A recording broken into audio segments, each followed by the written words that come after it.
добро е да констатираме дека тоа е проблем кој што со децении не само во главниот град, туку и во целата држава, генерално, во најголем дел, особено во поголемите општини.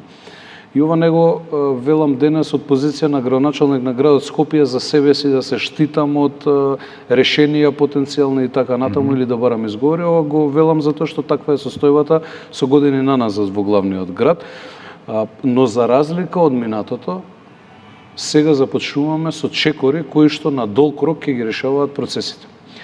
Ако вие ме пратевте мене внимателно во кампањата, а јас бев и гостин, мислам дека неколку пати во вашето студио кај што сум и денес, јас секогаш без при тоа да се доведувам во состојба како други политичари во минатото, искрено говорев во јавноста дека за овој проблем ние да го решиме.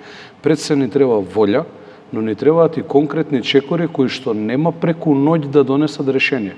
Ни треба време за истото. Прво, волјата од сите нас ја имате и тоа безрезервна од целиот народ, да. Но што вели политиката и одлуките на политичарите во минатото? Дали некој во минатото сериозно се зафатил со процес на гасификација?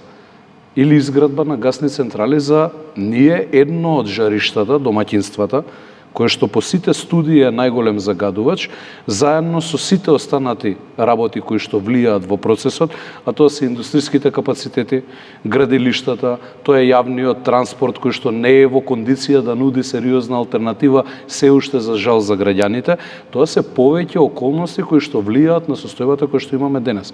Дали некој влијал во минатото да ги поправи искрено состојбите таму? Не. Дали имало декларативни заложби и разноразни ветувања? Имало. Вие се сеќавате дека еден екс-градоначалник, додека беше кандидат за градоначалник на градот Скопје, ветуваше дека скопјани ќе дишат откако ќе биде избран алпски воздух. Ако се сеќавате на таа негова изјава. И ништо од тоа.